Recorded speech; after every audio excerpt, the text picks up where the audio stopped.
Hi ಎಲ್ರಿಗೂ ನಮಸ್ಕಾರ. ಕನ್ನಡತಿಯ ಕಥೆಗಳು ಯೂಟ್ಯೂಬ್ ಚಾನಲ್ಗೆ ನಿಮ್ಮೆಲ್ರಿಗೂ ಸ್ವಾಗತ. ಯಾರೆಲ್ಲ ಸಬ್ಸ್ಕ್ರೈಬ್ ಮಾಡ್ಕೊಳ್ಳದೆ ಕಥೆಗಳನ್ನು ಕೇಳ್ತಿದ್ದೀರಾ ದಯವಿಟ್ಟು ಸಬ್ಸ್ಕ್ರೈಬ್ ಮಾಡಿಕೊಂಡು ಕಥೆಗಳನ್ನು ಕೇಳಿ. ಹಾಗೆ ಕತೆ ಇಷ್ಟ ಆಗ್ತಿದ್ರೆ ಲೈಕ್ ಮಾಡಿ. ಈಗ ಮಿಸ್ಟರ್ ರಾವಣ ಕಥೆಯ ಮುಂದಿನ ಭಾಗವನ್ನು ಮುಂದುವರಿಸೋಣ.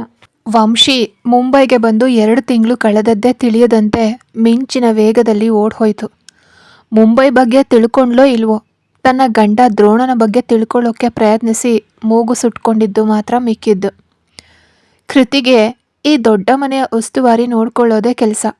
ಯಾರ್ಯಾರಿಗೆ ಏನೇನು ಕೆಲಸಗಳು, ಯಾರು ಇನ್ನೂ ತೆಗೆದುಕೊಂಡಿರೋ ಹಣನ ಹಿಂತಿರುಗಿಸಿಲ್ಲ, ಹಣ ಪಡೆದವರು ಎಂಥವರು, ಅವರ ಬಳಿ ಎಂಥ ಜನರನ್ನು ಕಳಿಸಿದ್ರೆ ಹಣ ಹಿಂತಿರುಗಿಸಿ ಬರುತ್ತೆ ಅನ್ನೋದನ್ನು ನೋಡಿಕೊಂಡು ಸೊಕ್ಕಿನಿಂದ ಮಾತಾಡೋರಿಗೆ ಹೊಡೆದಾಟದ ಗ್ಯಾಂಗು ಮತ್ತು ಅಡಗಿ ಹೋಗೋರಿಗೆ ಗದರಿಸಿ ಮಾತಾಡೋರನ್ನು ಕಳಿಸಿ ಹಣ ವಸೂಲಿ ಮಾಡ್ತಿದ್ಲು. ಮೊದಲು ಕೃತಿ ಫೈನಾನ್ಸ್ ಕಂಪ್ನಿಯಲ್ಲಿ ಕೆಲಸ ಮಾಡ್ತಿದ್ಲು. ಅವಳ ಕೆಲಸ ಮತ್ತು ನಿಷ್ಠೆಯನ್ನು ಕಂಡ ದ್ರೋಣ ಮನೆಯಲ್ಲೇ ಅವಳಿಗೆ ಕೆಲಸ ಕೊಟ್ಟರೆ ಸಿತಾರಳನ್ನು ಒಂದು ಕಣ್ಣಿಟ್ಟು ನೋಡ್ಕೊಳ್ತಾಳೆ ಅಂತ ಅವಳ ಕೆಲಸವನ್ನು ಮನೆಗೆ ಬದಲಾಯಿಸ್ಬಿಟ್ಟ. ಅವನ ಆಲೋಚನೆ ಹುಸಿ ಆಗಲಿಲ್ಲ. ಮನೆ ಉಸ್ತುವಾರಿಯನ್ನು ಅತ್ಯಂತ ಸಮರ್ಥವಾಗಿ ನಿರ್ವಹಿಸಿದ್ಲು ಕೃತಿ. ವಂಶಿಗೆ ಕೃತಿ ಒಳ್ಳೆಯ ಗೆಳತಿಯಾಗಿದ್ರು. ದ್ರೋಣನ ಬಗ್ಗೆ ಕೇಳಿದ್ರೆ ಗೆಳತಿಯಾಗಿದ್ದವಳು ಕೋಳಿಯಾಗಿ ಬದಲಾಗಿ ಕಚ್ಚಿ ಕಳಿಸ್ತಾ ಇದ್ಲು. ಈ 2 ತಿಂಗಳಲ್ಲಿ ಪ್ರತಿದಿನ ಜನನಿಗೆ ಕರೆ ಮಾಡಿ ಸೋತು ಹೋದ್ಲು ವಂಶಿ. ಅವಳ ಮನೆಯಲ್ಲಿದ್ದವರು ಕಾಲ್ ಸ್ವೀಕರಿಸಲಿಲ್ಲ. ಯಾರಿಗೆ ಏನಾಯಿತು ಅಂತ ಯೋಚಿಸಿನೇ ಆ ಮುಗ್ಧೆಯ ಮನಸ್ಸು ಬಾಡ್ಹೋಯ್ತು. ಧೈರ್ಯವಂತ ಹುಡುಗಿಯಾದ ವಂಶಿ ಯಾರೂ ನೋಡದ ಸಮಯದಲ್ಲಿ ಕಣ್ಣೀರಲ್ಲಿ ಕರಗಿ ಹೋದ್ಲು. ಇತರರಿಗೆ ಬೇಕಿದ್ರೆ ಅವಳ ಕಣ್ಣೀರು ತಿಳಿದೇ ಇರಬಹುದು. ಅವಳು ಬಿಡೋ ಉಸಿರನ್ನು ಬಹಳ ಎಚ್ಚರಿಕೆಯಿಂದ ಗಮನಿಸೋನಿಗೆ ಅವಳ ಕಣ್ಣೀರಿನ ಗುರುತು ತಿಳಿದೇ ಹೋಗುತ್ತಾ? ಕಂಡು ಕಾಣದಂತೆ ಹಾದು ಹೋಗ್ತಾ ಇದ್ದ ದ್ರೋಣ ಸಣ್ಣ ಸಣ್ಣ ವಿಷಯಗಳಲ್ಲೂ ವಂಶಿಗೆ ತಿಳಿಯದಂತೆ ಅವಳ ಅಗತ್ಯಗಳನ್ನು ಪೂರೈಸ್ತಾ ಇದ್ದ. ಸಿತಾರಳನ್ನು ನೋಡ್ಕೊಳ್ಳೋದು ಮಾತ್ರ ವಂಶಿಯ ಕೆಲಸವಾಗಿದ್ದು ಹೋಗಿ ಈಗ ಆ ಇಡೀ ಮನೆ ವಂಶಿಯ ನಿಯಂತ್ರಣಕ್ಕೆ ಬಂದಿತ್ತು. ಕೃತಿ ಮನೆ ನಿರ್ವಹಣೆಯನ್ನು ಹೇಗೆ ಮಾಡಬೇಕು ಅಂತ ದ್ರೋಣನ ಆಜ್ಞೆಯಂತೆ ವಂಶಿಗೆ ಹೇಳಿಕೊಟ್ಲು. ದ್ರೋಣನ ಬಂಗಲೆಯಲ್ಲಿ ಒಂದು ಒಳ್ಳೆಯ ಅಭ್ಯಾಸ ಇತ್ತು. ಯಜಮಾನನಿಗೆ ಒಂದು ತರಹದ ಊಟ, ಕೆಲಸದವರಿಗೆ ಇನ್ನೊಂದು ತರಹದ ಊಟ ಅಂತ ಇರದೆ ಯಜಮಾನನಿಂದ ಹಿಡಿದು ಕೆಲಸದವರವರೆಗೆ ಎಲ್ಲರೂ ಒಂದೇ ರೀತಿ ಊಟನ ಸೇವಿಸಬೇಕಿತ್ತು. ಅದರಲ್ಲೂ ಊಟದ ವಿಷಯದಲ್ಲಿ ದ್ರೋಣ ಕಂಜೂಸುತನ ಮಾಡ್ತಿರ್ಲಿಲ್ಲ. ಯಾರು ಬೇಕಾದರೂ ಎಷ್ಟು ಬಾರಿ ಆದರೂ ಹಸಿದಾಗ ಊಟ ಮಾಡ್ಕೋಬಹುದಿತ್ತು. ಊಟ ಮಾತ್ರ ಅಲ್ಲದೆ ಯಾವಾಗಲೂ ತಿನ್ನೋಕ್ಕೆ ತಿಂಡಿ, ಹಣ್ಣುಗಳು, ಹೆಲ್ತ್ ಡ್ರಿಂಕ್ಸ್ ಹೀಗೆ ಎಲ್ಲವೂ ಅಡುಗೆ ಮನೆಯಲ್ಲಿ ತಯಾರಾಗ್ತಿತ್ತು. ಕೆಲಸದವರು ಕೇಳಿದ್ದನ್ನು ಮಾಡಿಕೊಡೋಕ್ಕೆ ಒಬ್ಬ ಶೆಫ್, ಹಾಗೆ ಅವರಿಗೆ ಸಹಾಯಕರಾಗಿ 3 ಜನ ಅಡುಗೆಯವರಿದ್ದರು. ವಂಶಿ ಕಣ್ಣಾರೆ ನೋಡುವಂತೆ ಆ ಮನೆಯಲ್ಲಿ ಮನೆ ಒರೆಸೋ ಕೆಲಸದಾಕೆ ಕೂಡ ದುಬಾರಿ ವಿದೇಶಿ ಚಾಕ್ಲೇಟ್ ಬಿಡಿಸಿ ಬಾಯಿಗೆ ಹಾಕ್ಕೊಂಡು ಕೆಲಸ ಮಾಡ್ತಿದ್ಲು. ಮನೆಯ ಸುತ್ತಲೂ ನಿಲ್ಲೋ ಸೆಕ್ಯೂರಿಟಿ ಎಲ್ಲರಿಗೂ ಗಂಟೆಗೊಮ್ಮೆ ಹೆಲ್ತ್ ಡ್ರಿಂಕ್ಸ್, ತಿಂಡಿ ಹೀಗೆ ಹೋಗ್ತಲೇ ಇರ್ತಿತ್ತು. ನಿಮ್ಮ ಹತ್ರ ಕೆಲಸ ಮಾಡೋ ಎಲ್ರಿಗೂ ಹೀಗೆ ಹೊಟ್ಟೆ ಬಿರಿಯುವಂತೆ ತಿನ್ನೋ ಕೊಡ್ತಿದ್ದೀರಲ್ಲ, ಸಂಬಳ ಅಂತ ಒಂದನ್ನು ಅವರು ಕಣ್ಣಾರೆ ನೋಡಿದಾರಾ ಇಲ್ವಾ? ಇಲ್ಲ ಈ ತಿಂಡಿಗೆ ಎಲ್ಲವೂ ಸರಿ ಹೋಯ್ತಾ ಅಂತ ಲ್ಯಾಪ್ಟಾಪ್ನಲ್ಲಿ ತಲೆ ಹಾಕ್ಕೊಂಡಿದ್ದವನನ್ನು ಕೇಳಿದ್ಲು ವಂಶಿ. ಅವಳನ್ನು ಕೆಂಡದಂತಹ ನೋಟ ನೋಡಿದವನು, ನಾನು ಎಂದಿಗೂ ಊಟದ ವಿಷಯದಲ್ಲಿ ಕಂಜೂಸ್ತನ ಮಾಡೋದಿಲ್ಲ ಅಂದ ದ್ರೋಣ. ವಂಶಿ ಕಳ್ಳ ನಗೆಯೊಂದಿಗೆ, ಖರೀದಿಸ್ಕೊಟ್ಟ ಚೂಡಿದಾರ್ಗೆ ಹಣ ಪಡೆದವರು ನೀವು. ಒಂದಿನಕ್ಕೆ ಇವ್ರು ತಿನ್ನೋ ಊಟನ ಲೆಕ್ಕ ಹಾಕಿದ್ರೆ ವೆಚ್ಚ ಎಲ್ಲೋ ಹೋಗುತ್ತೆ. ಇದನ್ನೆಲ್ಲ ಉಚಿತವಾಗಿ ಕೊಡೋದಕ್ಕೆ ನೀವೇನು ದಾನಶೂರ ಕರ್ಣನ ಅಂದ್ಲು. ಬೇಕಂತಲೇ ಅವಳು ಚುಚ್ಚಿ ಮಾತಾಡಲಿಲ್ಲ. ಅವಳು ಹೋಗೋವಾಗ ತನ್ನ ಮನಸ್ಸಿನಲ್ಲಿ ಬಂದದ್ದನ್ನು ಕೇಳಿಬಿಟ್ಲು. ನೋಡೋದನ್ನು ಕೊಳ್ಳೋದಕ್ಕೆ ಕೂಡ ಹಣ ಇರೋವಾಗ ಹಸಿದ ಹೊಟ್ಟೆಗೆ ಅನ್ನವಿಲ್ಲದ ಒಂದು ಪರಿಸ್ಥಿತಿಯಲ್ಲಿ ನೀನು ಇದ್ದೆ ಅಂತ ಗಂಭೀರವಾದ ಧ್ವನಿಯಲ್ಲಿ ದ್ರೋಣ ಕೇಳಿದಾಗ ಏನು ಉತ್ತರ ಹೇಳಬೇಕು ಅಂತ ತಿಳಿದೇ ನಿಂತಲು ವಂಶಿ. ನಾನು ಇದ್ದೆ. ಕೆಲವರಿಗೆ ಎಷ್ಟೇ ದುಃಖದ ಪರಿಸ್ಥಿತಿ ಬಂದರೂ ತಿಂದೇ ಇರೋಕ್ಕೆ ಸಾಧ್ಯ ಇಲ್ಲ. ಅವರ ಮನೆಯಲ್ಲಿ ಎಂತಹ ಆಹಾರ ತಿಂತಾರೋ, ಮುಖ್ಯವಾಗಿ ಮನೆಯಲ್ಲಿ ಅವ್ರು ತಿಂತಿದ್ದಾರೋ ಇಲ್ವೋ ಅಂತ ನಾನು ಹೋಗಿ ನೋಡ್ತಾ ಇರೋಕ್ಕೆ ಸಾಧ್ಯವಾ? ನನ್ನ ಮನೆಯಲ್ಲಿ ಕೆಲಸ ಮಾಡೋರಿಗೆ ಅವರು ಒಳ್ಳೆಯ ಊಟವನ್ನೇ ತಿನ್ನಬೇಕು. ಹಸಿದವರಿಗೆ ಅನ್ನ ಹಾಕೋದ್ರಿಂದ ಈ ದ್ರೋಣ ಏನು ಸತ್ತು ಹೋಗೋದಿಲ್ಲ ಅಂದ ಅವನು. ಮುಂದೆ ಅವನ ಬಳಿ ಏನು ಮಾತಾಡೋದು ಅಂತಲೇ ತಿಳಿಯದೆ ಓಡ್ ಹೋದ್ಲು ವಂಶಿ. ಕೆಲವು ಸಮಯಗಳಲ್ಲಿ ಅವಳ ಪ್ರಶ್ನೆಗೆ ಕೊಂಕು ಉತ್ತರ ಹೇಳೋನು, ಕೆಲವು ಸಮಯದಲ್ಲಿ ಸೀರಿಯಸ್ ಆಗಿ ಮಾತಾಡಿ ಅವಳ ಹೃದಯದ ಬಡಿತವನ್ನು ಏರಿಸಿಬಿಡ್ತಿದ್ದ. ಇಷ್ಟೊಂದು ದೊಡ್ಡ ಶ್ರೀಮಂತ ತನ್ನನ್ನೇ ಯಾಕೆ ಮದುವೆ ಆದ ಅನ್ನೋದು ಮಾತ್ರ ಇನ್ನೂ ವಂಶಿಗೆ ಬಿಡಿಸಲಾಗದ ಒಗಟಾಗಿಯೇ ಇತ್ತು. ಅದಕ್ಕೆ ತಕ್ಕಂತೆ ದ್ರೋಣ ಅಂದು ಒಂದು ದಿನ ಅವಳನ್ನು ಹತ್ತಿರವಾಗಿದ್ದು ಮಾತ್ರ. ರಾತ್ರಿ ಅವಳ ಪಕ್ಕದಲ್ಲೇ ಮಲಗ್ತಿದ್ದ. ಸಾಮಾನ್ಯವಾಗಿ ಅವರ ನಡುವೆ ಮಾತುಕತೆಗಳು ಇರ್ತಿದ್ವು. ಅದನ್ನು ದಾಟಿ ಗಂಡ ಅನ್ನೋ ನೋಟವನ್ನು ಅವನಲ್ಲಿ ನಿರೀಕ್ಷಿಸುವಂತಿರಲಿಲ್ಲ. ವಂಶಿ ತನ್ನ ಸ್ಥಿತಿಯಲ್ಲಿ ತೊಳಲಾಡ್ತಿದ್ಲು. ಆದರೆ ವಾಸ್ತವದಲ್ಲಿ ಅವಳು ಅಂದ್ಕೊಂಡಿದ್ದಕ್ಕೆ ವಿರುದ್ಧವಾಗಿ ನಡೀತಿತ್ತು. ವಂಶಿ ಮುಂಜಾನೆ 5 ಗಂಟೆಗೆ ಏಳ್ತಾಳೆ ಅಂದರೆ 4:45ಕ್ಕೆ ಎದ್ದು ಬಿಡ್ತಿದ್ದ ದ್ರೋಣ.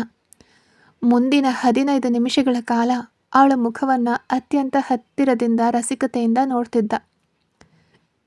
ನಿದ್ರೆಯಲ್ಲಿ ಅವಳ ತುಟಿಯ ಅಂಚಿನಲ್ಲಿ ಒಸರೋ ಜಲ್ಲನ್ನು ಸಹ ಸಣ್ಣ ಮುಗುಳ್ನಗೆಯಿಂದ ಒರೆಸ್ಬಿಡ್ತಿದ್ದ ದ್ರೋಣ. ಅರೆಗಣ್ಣು ತೆರೆದು ಮಗುವಿನಂತೆ ಕಣ್ಣು ಉಪ್ಸಿ ಮೆಲ್ಲಗೆ ತುಟಿಗಳನ್ನು ಬಿಡಿಸಿ ಮಲಗಿರೋಳನ್ನು ನೋಡುವಾಗ ಹಾಗೆಯೇ ಅಪ್ಪಿ ಎದೆಗೆ ಬಿಗಿದುಕೊಳ್ಳೋ ವೇಗ ಹುಡ್ತಿತ್ತು. ಅವಳ ಮೃದುವಾದ ಬೆರಳುಗಳನ್ನು ಹಿಡಿದು ತಗಲದಂತೆ ಮುದ್ದಿಡ್ತಾ ಇದ್ದ. ಚಿಕ್ಕಂದಿನಿಂದ ತೋಟದ ಕೆಲಸ ಮಾಡಿದ್ದ ವಂಶಿಯ ಅಂಗೈ ಕಾವಳಿದು ಗಟ್ಟಿಯಾಗಿತ್ತು. ಅದನ್ನು ನೋಡುವಾಗ ಅವನ ಹೃದಯದಲ್ಲುಂಟಾದ ನೋವಿಗೆ ಮಾತುಗಳೇ ಇರಲಿಲ್ಲ. ಆಗಲೇ ಅವಳ ಕೈಗೆ ಗಾಯವಾಗದಂತೆ ತುಟಿ ಕುಲುಕಿ ಆ ಕಾವಳಿದ ಜಾಗಕ್ಕೆ ಊದ್ತಿದ್ದ. ವಂಶಿಯ ಅರ್ಧಚಂದ್ರಾಕಾರದ ಹಣೆಯಿಂದ ಪ್ರಾರಂಭಿಸಿ ಕಣ್ಣು, ಮೂಗು, ಕೆನ್ನೆ, ತುಟಿ, ಕತ್ತು ಹೀಗೆ ತನ್ನ ತೋರು ಬೆರಳನ್ನು ಅವಳ ಮುಖಕ್ಕೆ ಅತ್ಯಂತ ಹತ್ತಿರ ಕೊಂಡೊಯ್ಯೋನು ಅವಳ ಮುಖಕ್ಕೂ ತನ್ನ ಬೆರಳಿಗೂ 1 ಇಂಚು ಅಂತರ ಬಿಡ್ತಿದ್ದ. ನಿಜವಾದ ಸ್ಪರ್ಶವಿಲ್ಲದೆ ತನ್ನ ನೆರಳು ಮಾತ್ರ ಅವಳನ್ನು ಮುಟ್ಟುವಂತೆ ಆ ಮುಂಜಾನೆಯ ಸಮಯ ಆ ದಿನದ ಒಟ್ಟಾರೆ ಶಕ್ತಿಯನ್ನು ಅವನಿಗೆ ಕೊಟ್ಟು ಬಿಡ್ತಿತ್ತು. 15 ನಿಮಿಷಗಳ ನಂತರ 5 ಗಂಟೆಗೆ ಸರಿಯಾಗಿ ಅವಳು ಇಟ್ಟಿರೋ ಅಲಾರಾಂ ಬಾರಿಸ್ತಿತ್ತು. ತಕ್ಷಣ ಹೊದಿಕೆ ಹೊದ್ದು ಮಲಗಿಬಿಡ್ತಿದ್ದ ದ್ರೋಣ. ಆ ಸೋಮಾರಿ ಅಲಾರಾಂ ಬಾರಿಸಿದ್ರೂ ಕಣ್ಣು ತೆರೆದೆ ಮುಂದಿನ 10 ನಿಮಿಷಕ್ಕೆ ಇನ್ನೊಂದು ಅಲಾರಾಂ ಇಡ್ತಿದ್ಲು. ಹೀಗೆಯೇ ಒಂದೊಂದಾಗಿ 10 ನಿಮಿಷಗಳು ಕಳೆದು ಕೊನೆಯಲ್ಲಿ 6 ಗಂಟೆಗೆ ಮಾತ್ರ ಕಣ್ಣು ತೆರೆದಿದ್ಲು ವಂಶಿ. ಇದ್ರ ಬದಲು ಒಟ್ಟಿಗೆ 6 ಗಂಟೆಗೆ ಅಲಾರಾಂ ಇಟ್ಟು ಹೇಳಬಹುದಲ್ವಾ ಅಂತ ತಡೆಯೋಕ್ಕಾಗದೆ ಒಂದ್ಸಲ ಕೇಳೇ ಬಿಟ್ಟ ದ್ರೋಣ. 5 ಗಂಟೆಗೆ ಅಲಾರಾಂ ಇಟ್ಟೆ, 6 ಗಂಟೆಗೆ ಎದ್ದೇಳ್ತಿದ್ದೀನಿ. ಈ ಸೌಕರ್ಯದಲ್ಲಿ 6 ಗಂಟೆಗೆ ಅಲಾರಾಂ ಇಟ್ಟರೆ ಆಮೇಲೆ 8 ಗಂಟೆಗೆ ಹೇಳ್ತೀನಿ. ಅಷ್ಟರಲ್ಲಿ ನಿಮ್ಮ ತಂಗಿ ಎದ್ದು ಗಂಟ್ಲು ಹರ್ಕೊಳ್ತಾಳೆ. ನೀವೇನೋ ನಾನು ಯಾವಾಗ ಹೇಳ್ತೀನಿ ಯಾವಾಗ ಮಲಗ್ತೀನಿ ಅಂತ ಗೂಢಾಚಾರಿಕೆ ಮಾಡ್ತಿದ್ದೀರಾ? ನಾನು ಎದ್ದು ನೋಡೋವಾಗ ಚೆನ್ನಾಗಿ ಗೊರಕೆ ಹೊಡ್ಕೊಂಡೇ ಮಲಗಿದ್ರಲ್ಲ ಅಂತ ಅವನನ್ನು ಅನುಮಾನದಿಂದ ಕೇಳಿದ್ಲು ವಂಶಿ.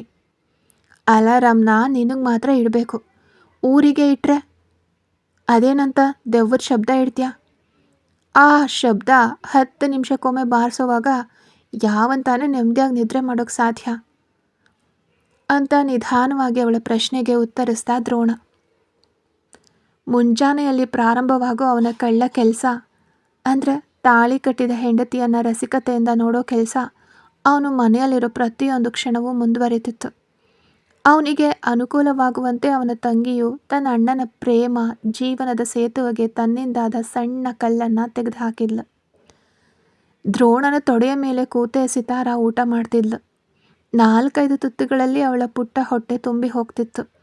ಆದರೆ ವಂಶಿ ಊಟದ ವಿಷಯದಲ್ಲಿ ತುಂಬ ಕಟ್ಟುನಿಟ್ಟಾಗಿದ್ಲು.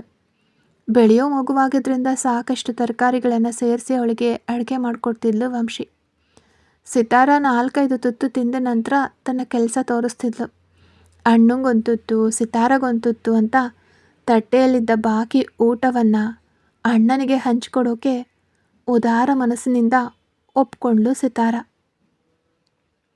ಅದೆಲ್ಲ ಸಾಧ್ಯ ಇಲ್ಲ, ಸರಿಯಾಗಿ ನೀನು ತಿನ್ನು ಅಂತ ವಂಶಿ ಗದರಿದ್ರೆ ತುಟಿ ಚಾಚಿ ಕಣ್ಣಲ್ಲಿ ನೀರು ತುಂಬಿಕೊಂಡು ಅಣ್ಣನನ್ನು ಎತ್ತಿ ನೋಡ್ತಿದ್ಲು. ತಂಗಿಯ ಕಣ್ಣಲ್ಲಿ ಕಣ್ಣೀರನ್ನು ಕಂಡ ತಕ್ಷಣ ದ್ರೋಣನ ಮುಖ ಗಂಭೀರವಾಗ ತೊಡಗಿತ್ತು. ನಂತರ ಅವನು ವಂಶಿಯನ್ನು ನೋಡಿದ ನೋಟದಲ್ಲಿ ಅವಳ ಬೆನ್ನು ಮೂಳೆ ಚುರುಕ್ಕಂದಿತ್ತು. ನೀವು ಒಂದು ತಿನ್ನಿ, ನಾನು ಅವಳಿಗೂ ಒಂದು ತಿನ್ನಿಸ್ತೀನಿ ಅಂತ ವಂಶಿ ತಪ್ಪಿಸ್ಕೊಳ್ಳೋಕೆ ಪ್ರಯತ್ನಿಸಿದಾಗ, ನೋ ಅಣ್ಣಂಗೂ ತಿನ್ಸು ಅಂತ ದೊಡ್ಡ ಬಾಂಬ್ ತಂದು ವಂಶಿಯ ತಲೆಯಲ್ಲಿ ಹಾಕಿದ್ಲು ಸಿತಾರ. ವಂಶಿಗೆ ಹೇಗೋ, ದ್ರೋಣನಿಗೆ ಈ ಡೀಲಿಂಗ್ ಅಂತೂ ತುಂಬ ಹಿಡಿಸಿತ್ತು.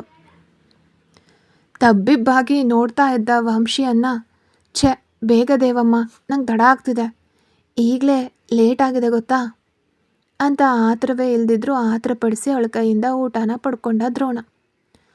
ಊಟದ ಜೊತೆಗೆ ಬೆರಳುಗಳನ್ನು ತಿಂದೆ ಮರ್ಯಾದೆಯಿಂದ ಊಟವನ್ನು ಅವನು ಪಡ್ಕೊಂಡಿದ್ದು ವಂಶಿಗೆ ದೊಡ್ಡ ಸಮಾಧಾನವಾಯಿತು.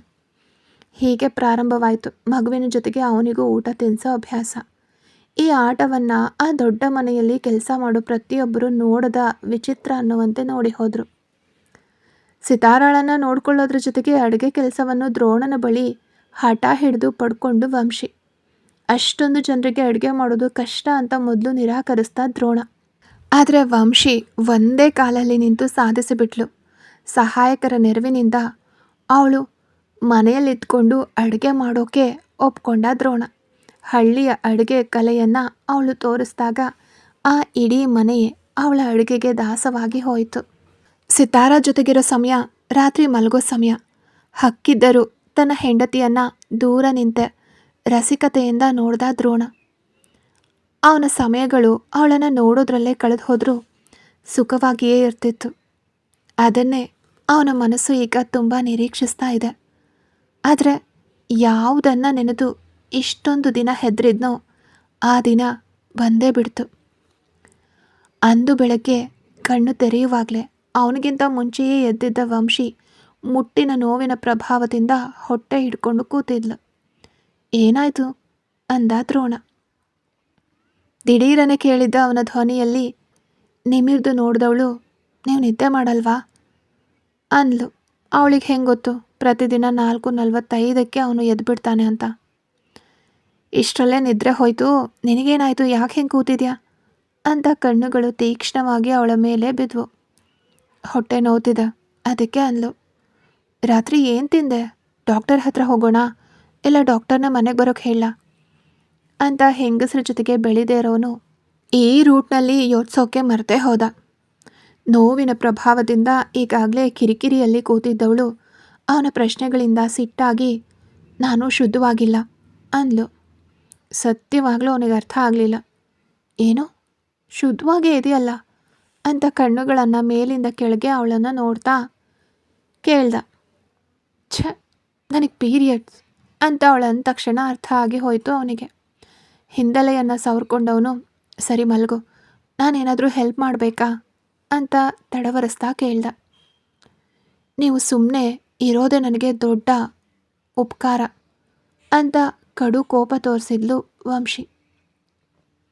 ಅವನಿಗೆ ಬಂದ ಕೋಪದಲ್ಲಿ ಹಲ್ಲು ಕಡ್ದವನು ಅವಳ ಪರಿಸ್ಥಿತಿಯನ್ನು ಅರಿತು ತಾಳ್ಮೆ ವಹಿಸ್ದ.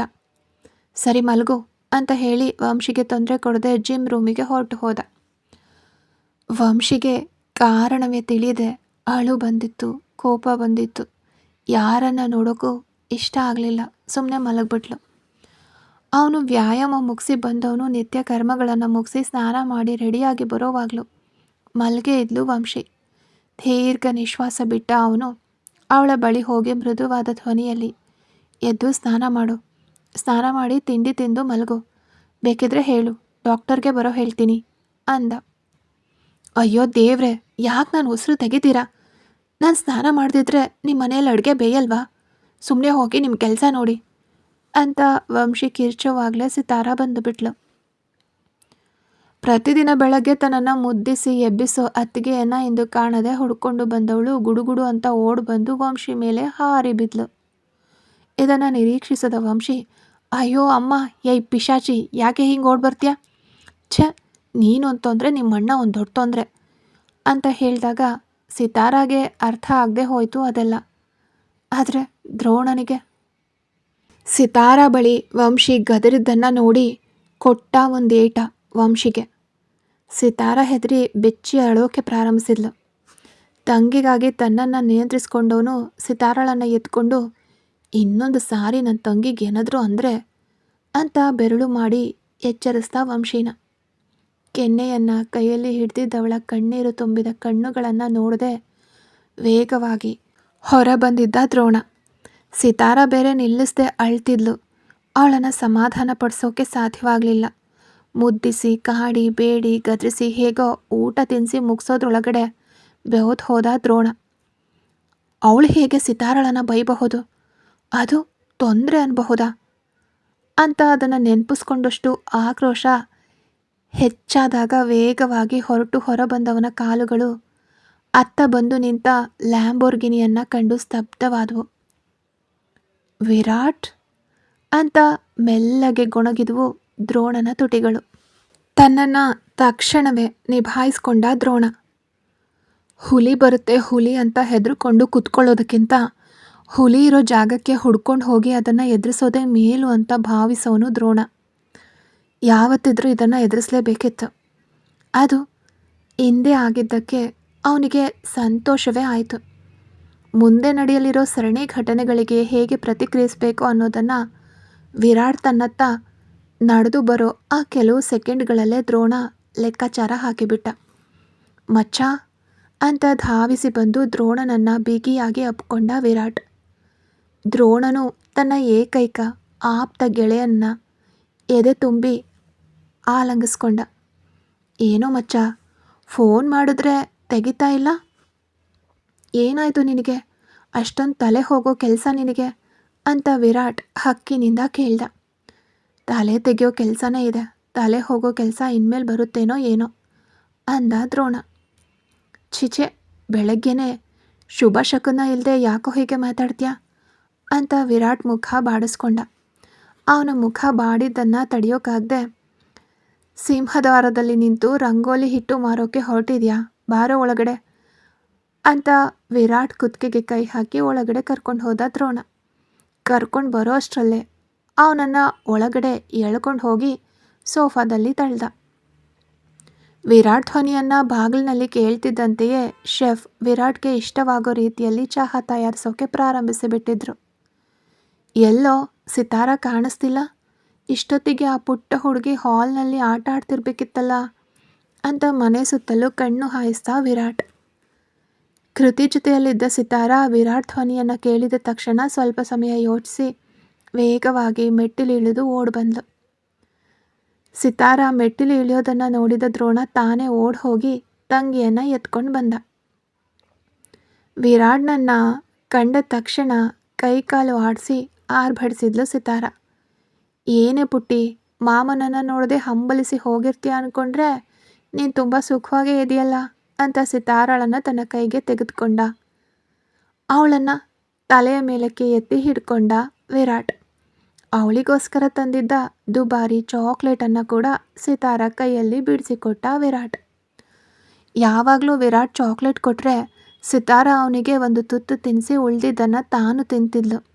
ಆದರೆ ಇವತ್ತು ವಿರಾಟ್ ಕೊಟ್ಟ ಚಾಕ್ಲೇಟನ್ನು ಅವಳ ಕೈಯಿಂದ ಮುಟ್ಲೂ ಇಲ್ಲ. ಬದಲಾಗಿ ವಿರಾಟ್ ಕುತ್ತಿಗೆಯನ್ನು ಬಿಗಿಯಾಗಿ ತಪ್ಕೊಂಡು ತುಟಿ ಚಾಚಿ ಅಳೋಕೆ ಸಿದ್ಧಳಾದ್ಲು. ಈ ರೀತಿಲಿ ಸಿತಾರಳನ್ನು ನೋಡಿದ್ರೆ ಅವಳು ದ್ರೋಣನ ಬಗ್ಗೆ ವಿರಾಟ್ ಹತ್ರ ದೂರು ನೀಡೋಕೆ ಅಸ್ತ್ರವಾಗಿ ಸಿದ್ಧವಾಗಿದ್ದಾಳೆ ಅಂತಲೇ ಅರ್ಥ. ಲೇಯ್, ಏನೋ ಮಾಡಿದೆ ನನ್ನ ಡಾರ್ಲಿಂಗಿಗೆ, ನಿನ್ನ ಬಗ್ಗೆ ಏನೋ ದೂರು ಕೊಡೋಕೆ ಹೋಗ್ತಿದ್ದಾಳೆ.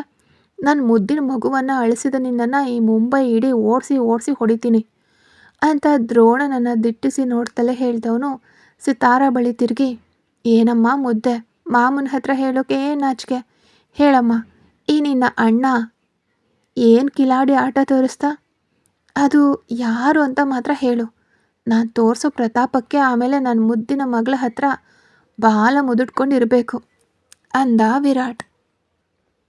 ಸಿತಾರ ವಿರಾಟ್ ಕುತ್ತಿಗೆನ ಬಿಗಿಯಾಗಿ ತಪ್ಕೊಂಡು ರಹಸ್ಯವಾಗಿ ಮಾತಾಡುವಂತೆ ಅವನ ಕಿವಿಯ ಬಳಿಗೆ ಹೋಗಿ, ಅಣ್ಣ ಅಮ್ಮ ಹೊಡೆದ್ರು ಅಂದ್ಲು. ಏನೋ, ನಿಮ್ಮಮ್ಮ ಹೊಡೆದ್ಲಾ? ಯಾಕೋ ಹೀಗೆ ಮಾಡಿದೆ? ನಾನು ಬರೋ ಅಷ್ಟರಲ್ಲಿ ನಿನಗೇನೋ ಆತರ? ಆ ಕಣ್ತುಂಬ ದೃಶ್ಯವನ್ನು ನಾನು ನೋಡದೆ ಹೋದ್ನಲ್ಲ, ಹೊಡೆದೆ. ಆ ಥರಕ್ಕೆ ಒಂದು ವಿಡಿಯೋ ಆದರೂ ತೆಗೆದು ಕಳಿಸಿದ್ರೆ ಗಾಯಗೊಂಡ ಮನಸ್ಸಿಗೆ ಸಮಾಧಾನವಾಗ್ತಿತ್ತಲ್ಲೋ ಅಂದ ವಿರಾಟ್. ಸಿತಾರ ಅಮ್ಮ ಅಂತ ಹೇಳಿದ ತಕ್ಷಣ ಶಾಂತ ಅಂದ್ಕೊಂಡಿದ್ದ ವಿರಾಟ್. ಆಮೇಲೆ ಏನೋ ಸರಿ ಇಲ್ಲ ಅನಿಸಿ, ಯಾಕೋ ಮಚ್ಚ ಆ ಹೆಂಗಸನ್ನ ಅಮ್ಮ ಅಂತ ಹೇಳ್ಕೊಡೋಕ್ಕೆ ಅಭ್ಯಾಸ ಮಾಡಿಸ್ತಿದ್ಯಾ? ಅವಳಿಗೆಲ್ಲ ಆ ಅರ್ಹತೆನೇ ಇಲ್ಲ ಅಂತ ಸಿತಾರ ಕಡೆ ತಿರುಗಿ, ಪುಟ್ಟ ಮಗು, ಇನ್ಮೇಲೆ ಆ ಹೆಂಗಸನ್ನ ಅಮ್ಮ ಅಂತ ಕರಿಬಾರ್ದು ನೀನು.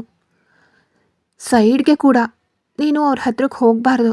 ಅವಳು ಕರೆದ್ರೆ ಹೋಗೇ ಹಂದಿ ಮುಗ್ದವಳೆ ಅಂತ ಹೇಳಿ ಓಡಿ ಬರಬೇಕು ಅಂದ ವಿರಾಟ್. ಸಿತಾರ ವೇಗವಾಗಿ ತಲೆಯನ್ನು ಎಡಬಲಕ್ಕೆ ಆಡಿಸಿ ನಿರಾಕರಿಸಿದ್ಲು. ನೋ ನೋ ಡಾರ್ಲಿಂಗ್, ಅಮ್ಮ ತುಂಬ ಒಳ್ಳೆ ಹುಡುಗಿ. ನನಗೆ ತಿನ್ನಿಸ್ತಾರೆ, ನಂಗೆ ಸ್ನಾನ ಮಾಡಿಸ್ತಾರೆ, ಚೆನ್ನಾಗಿ ಕತೆ ಹೇಳ್ತಾರೆ. ಅಮ್ಮ ಸಿತಾರಳನ್ನು ತುಂಬ ಪ್ರೀತಿಸ್ತಾರೆ ಅಂತ ಕಣ್ಣು ಅಗಲಿಸಿ, ಸಿತಾರ ಕತೆ ಮಾತಾಡ್ತಿದ್ರೆ ದ್ರೋಣ ಜೀವಂತ ಪ್ರತಿಮೆಯಂತೆ ನಿಂತಿದ್ದ. ಅವನಾಗಲಿ ವಂಶಿ ಆಗಲಿ ಅಥವಾ ಇತರರಾಗಲಿ ಯಾರೂ ಸಿತಾರಾಗೆ ವಂಶಿನ ಅಮ್ಮ ಅಂತ ಕರೆಯೋಕ್ಕೆ ಹೇಳ್ಕೊಟ್ಟಿರಲಿಲ್ಲ. ಸಿಗದ ತಾಯಿಯ ಪ್ರೀತಿಯನ್ನು ಒಬ್ಳು ತೋರಿಸಿದ ತಕ್ಷಣ ಸಿತಾರ ತನ್ನ ತಾಯಿಯನ್ನು ತಾನೇ ಆಯ್ಕೆ ಮಾಡಿಕೊಂಡಿದ್ಲು. ಸಿತಾರ ಅತ್ತಿಗೆಯನ್ನು ಅಮ್ಮ ಅಂತ ಕರೆಯೋದನ್ನು ಕಂಡು ಸಂತೋಷ ಪಡೋದು ಅಥವಾ ಈ ಪರಿಸ್ಥಿತಿಯನ್ನು ಹೇಗೆ ನಿಭಾಯಿಸೋದು ಅಂತ ಹತಾಶೆಗೊಳ್ಳೋದು. ಸಿತಾರ ಹೇಳಿದ್ದನ್ನು ಕೇಳಿ ವಿರಾಟ್ ಕೊಂಚ ಆಘಾತಗೊಂಡ. ಅವನಿಗೆ ತಿಳಿದಿದ್ದ ಶಾಂತ ಹೀಗಿರಲಿಲ್ಲ. ಒಂದು ವೇಳೆ ಬದಲಾಗ್ಬಿಟ್ಟಿದ್ದಾಳ ಅಂತ ವಿರಾಟ್ ಗೊಂದಲದಲ್ಲಿ ನಿಂತಿರುವಾಗ ಶೆಫ್ ಅವನಿಗೆ ಇಷ್ಟವಾದ ಹದದಲ್ಲಿ ಚಹಾವನ್ನು ತಂದುಕೊಟ್ರು. ಸಿತಾರಾಳನ್ನು ತೊಡೆ ಮೇಲೆ ಕೂರಿಸ್ಕೊಂಡೆ ಶೆಫ್ ಕೊಟ್ಟ ಚಹಾವನ್ನು ಸವಿದು ಒಂದು ಗುಟ್ಕು ಕುಡಿಯೋಕೆ ಮುಂದಾದ ವಿರಾಟ್. ಅಷ್ಟರಲ್ಲೇ ಮಹಡಿಯ ಮೆಟ್ಟಿಲ ಕಡೆಗೆ ಸಿತಾರ ಅಮ್ಮ ಅಂತ ಕೈ ಚಾಚಿದಾಗ ವಿರಾಟ್ನ ನೋಟ ಅಲ್ಲಿಗೆ ತಿರುಗಿತ್ತು. ಚಹಾ ಅವನ ತುಟಿಗಳನ್ನು ಸುಡ್ತೋ ಅಥವಾ ಸಿತಾರ ಕೈ ತೋರಿಸಿದ ದಿಕ್ಕನ್ನು ನೋಡಿದವನಿಗೆ ಮನಸ್ಸೆಲ್ಲ ಸುಡ್ತೋ ತಿಳಿಲಿಲ್ಲ. ಅವನ ಕೈಯಲ್ಲಿದ್ದ ಚಹಾದ ಕಪ್ ನೆಲಕ್ಕೆ ಬಿದ್ದು ಚೂರಾಯಿತು. ಸಿತಾರ ಅವನಿಂದ ಬಿಡಿಸ್ಕೊಂಡು ಇಳಿದು ವಿರಾಟ್ನನ್ನು ನೋಡಿ ಆಘಾತಗೊಂಡು ಮಹಡಿಯಲ್ಲಿ ನಿಂತಿದ್ದ ವಂಶಿಯ ಕಡೆಗೆ ಮೆಟ್ಟಿಲು ಹತ್ತೋಕೆ ಓಡಿದ್ಲು.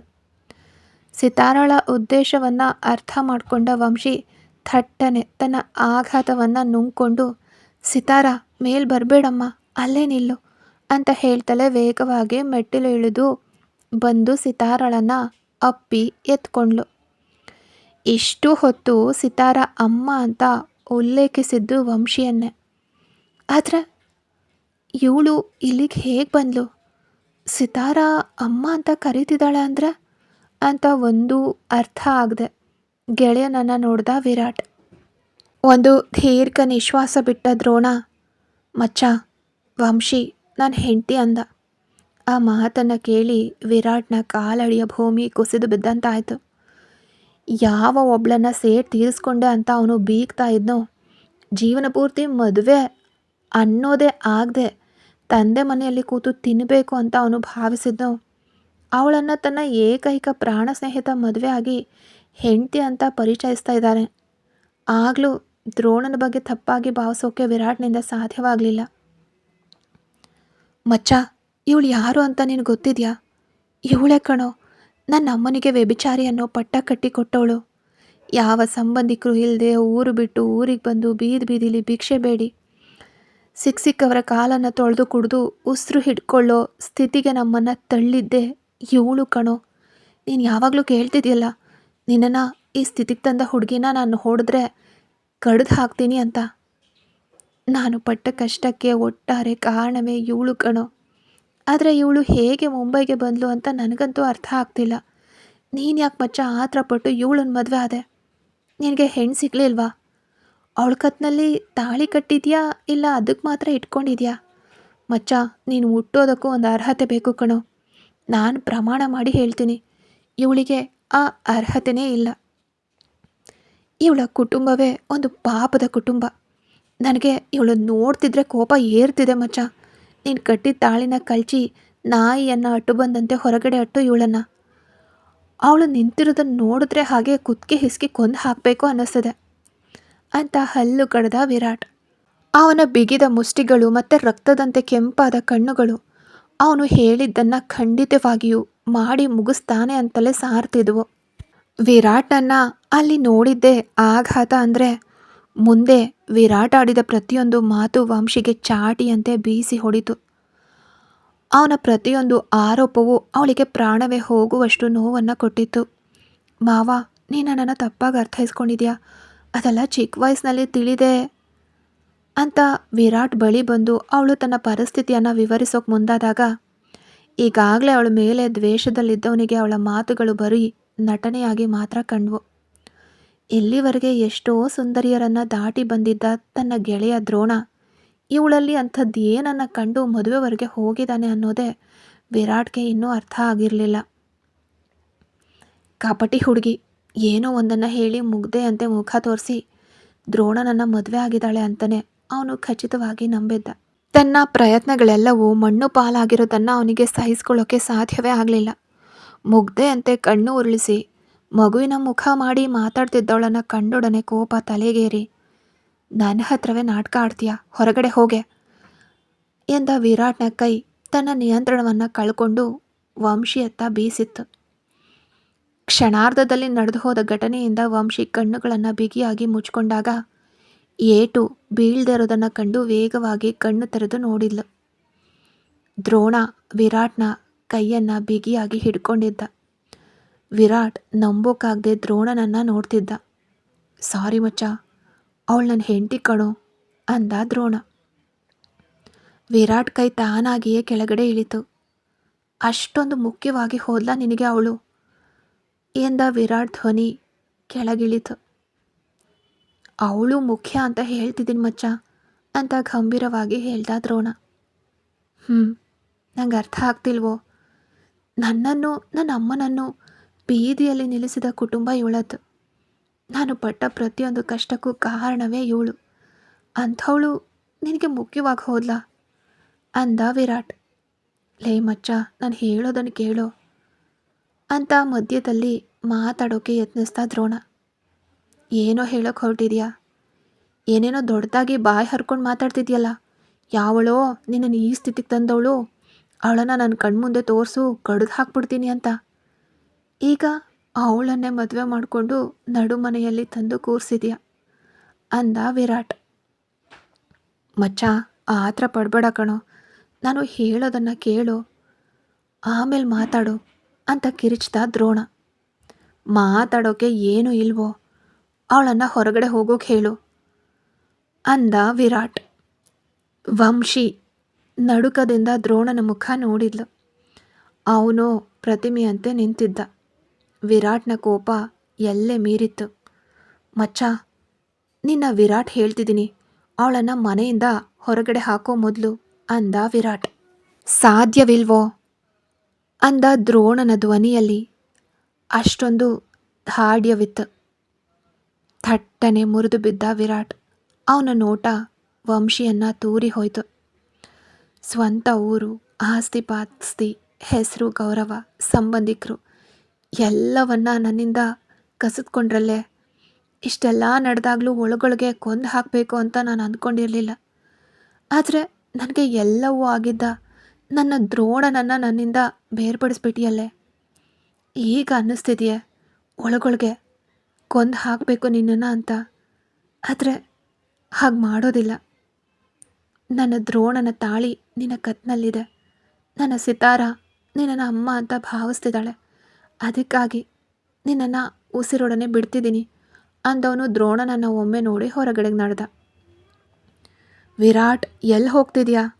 ನಿನ್ನನ್ನು ಈ ಸ್ಥಿತಿಗೆ ತಂದವಳನ್ನು ಹೇಗೆ ಹುಡುಕಿ ಹಿಡಿದು ಓಡೋಕ್ಕೂ ಸಾಧ್ಯವಾಗದೇ ಇರೋ ಹಾಗೆ ತಂದಿಟ್ಟಿದ್ದೀನಿ ನೋಡಿದ್ಯಾ ಅಂದ ದ್ರೋಣ. ದ್ರೋಣ ಹೇಳಿದ್ದನ್ನು ಕೇಳಿ ವಿರಾಟ್ನ ನಡಿಗೆ ನಿಂತು ಹೋಯಿತು. ವಂಶಿ ಆಘಾತಗೊಂಡು ವಿಚಲಿತಳಾದ್ಲು. ವೇಗವಾಗಿ ಹಿಂತಿರುಗಿದ ವಿರಾಟ್, ಮಚ್ಚ ಅಂದ, ಬೇರೆ ಮಾತುಗಳು ಬಾರದೆ. ಸೋಫಾದ ಮೇಲೆ ಒಂದೇ ಕಾಲನ್ನು ಎತ್ತಿಟ್ಟವನು ದುಬಾರಿ ವಿದೇಶಿ ಸಿಗರೇಟನ್ನು ತುಟಿಗಳ ಮಧ್ಯೆ ಇಟ್ಟು ಹೊತ್ತಿಸಿ ದಟ್ಟವಾದ ಹೊಗೆಯನ್ನು ಎಳೆದು ಆನಂದಿಸ್ತಾ ಹೊರಗಡೆ ಬಿಡ್ತಾ, ಇವಳನ್ನು ಮದುವೆ ಆಗಿದ್ದೆ ನಿನಗಾಗಿ ಮಚ್ಚ. ನನ್ನ ವಿರಾಟ್ನನ್ನು ಕಷ್ಟಪಡಿಸಿದ ಇವಳನ್ನು ನಾನು ಸುಮ್ಮನೆ ಬಿಡ್ತೀನ ಎಂದ ದ್ರೋಣನ ಕಣ್ಣುಗಳು ಮಿಂಚಿದಾಗ ಧಾವಿಸಿ ಬಂದು ದ್ರೋಣನನ್ನು ಅಪ್ಕೊಂಡ ವಿರಾಟ್. ಇದನ್ನು ಕೇಳಿ ವಂಶಿಯ ಪ್ರಾಣವೇ ನಡುಗಿ ಹೋಯಿತು.